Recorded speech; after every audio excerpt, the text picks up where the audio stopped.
So one of the major problems that we're seeing across the United States of America, one of the major trends that we're seeing going in the wrong direction or trending in the wrong direction is the increase in these flash mob takeovers or teen takeovers or rowdy parties that get out of hand. Whatever you want to call them, they're absolute chaos on the streets. And even though they've happened before throughout the history of the United States, typically on holiday weekends like Memorial Day, like 4th of July weekend, like Cinco de Mayo, they seem to be happening every weekend, and this is due in large part to the lawlessness that we're seeing just being allowed to go unchallenged in a lot of major left-wing cities. And the images are absolutely absurd and ridiculous. You see people blocking major thoroughfares. They're screaming. We've seen fights. We've seen shootings. These invite danger, and we also see people partying boldly on top of other people's cars, destroying people's property. And all of this, of course, is one of the reasons why, and I've said it before and I'll say it again,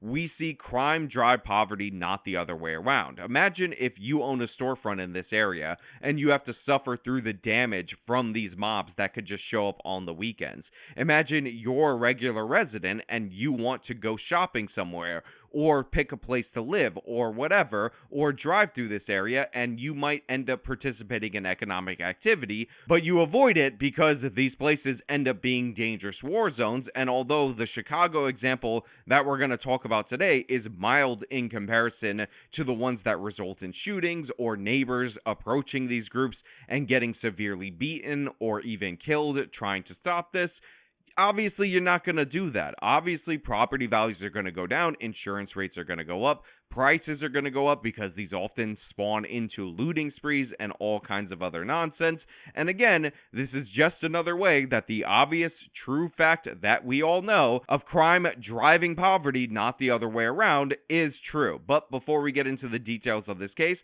I just want to say thank you to everybody who signed up over on actualjusticewarrior.com/join. Give me the money. Give me the money, okay? And thank you to my listeners on Apple, Spotify, and Google's podcasting platform. Also, depending on whether or not I get another video remonetized in time to deploy it before this one, this would actually be my 1,000th video published on the channel. Number 1,000. Thank you so much, everybody who's been all about the content as of late. Belmont Avenue was shut down for hours Monday night into Tuesday morning as people danced on cars and hundreds blocked the street. Is this where we are as a society? Is this the behavior that we're just going to tolerate each and every weekend in our once great major metropolitan areas?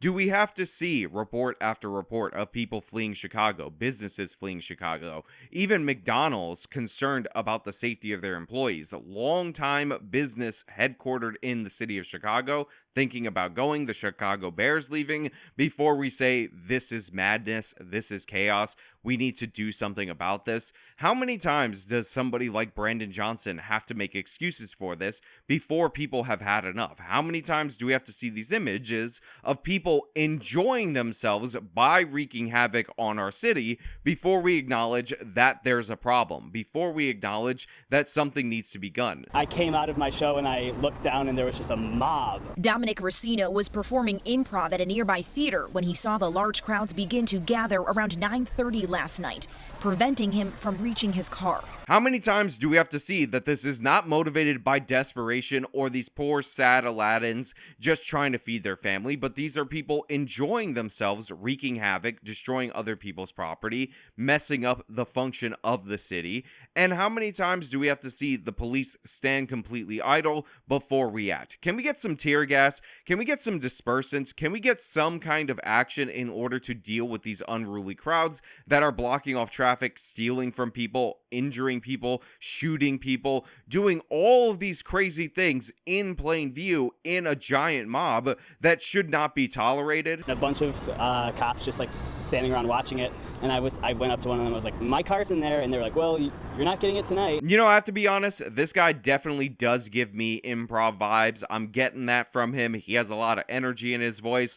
Also, we definitely respect this person if the other vibe I'm getting is real, because it is the month of June and we show some respect on this channel. We do not bag on certain communities, and all of you who are even thinking about leaving a nasty comment about this guy, remember, he's the victim of this criminality. He was just trying to engage in his day-to-day life and the mobbing up started at 9:30. This is not a time where regular people aren't out and aren't impacted by this, and I feel bad for him and his buddy right there. This morning, he and Cody Ellsworth horrified by the extent of the damage. People had rummaged through their car, opening their glove compartment and stealing items inside, they say. I just want to point out that the local news report seems to be missing the damage of the windshield. They're talking about how people rummaged through their car and stole things from their glove compartment, ignoring the fact that they also destroyed portions of the car for no real reason. Now, this is not a January 6th situation where we have frame damage. Where were you January 6th? I was in a car dealership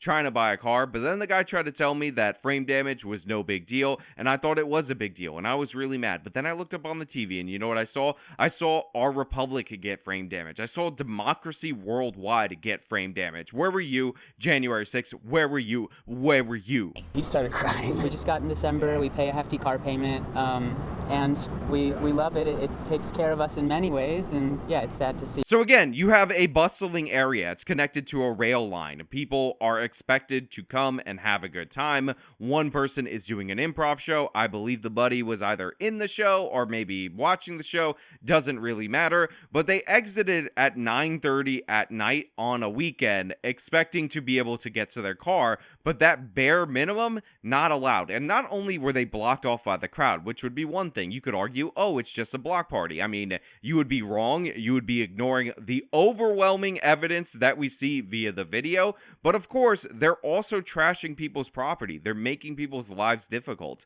They have to pay for that. This guy's doing improv. Maybe he has a better job and that's a hobby or whatever. But the point is, that has to come out of his pocket. He has to pay that in higher insurance premiums. Their lives are made substantially worse by this damage, not to mention that they stole things from them.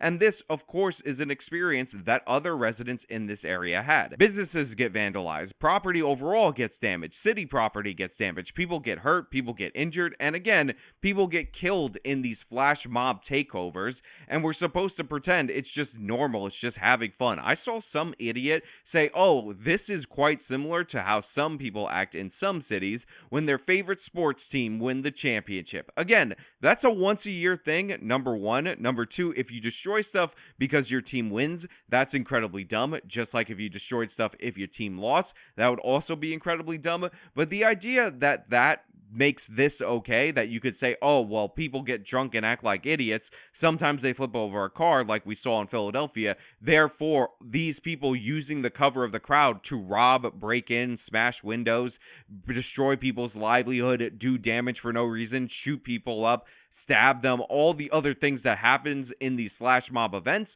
No, that's not how it works. That's not equivalent. I mean, I didn't even get a chance to cover because I had other plans what happened on Juneteenth weekend in Chicago. It was actually one of the most violent and deadly weekends in Chicago in something like 5 years. It was ridiculous how many people were shot, how many people were killed. I believe there was even a mass shooting that nobody was talking about. I think that might have been in Baltimore, but it could have been in Chicago. It could have been in both. It could have been anywhere, because one of the things that our mainstream media loves to do is quote the gun violence archive, but never talk about the overwhelming shootings, which are hood shootings, that are being documented by the gun violence archive. I live a couple blocks away, so I heard the police helicopter at about 9:30. Alderman Bennett Lawson is out surveying the damage this morning. Streets and sanitation crews cleaning the roadways.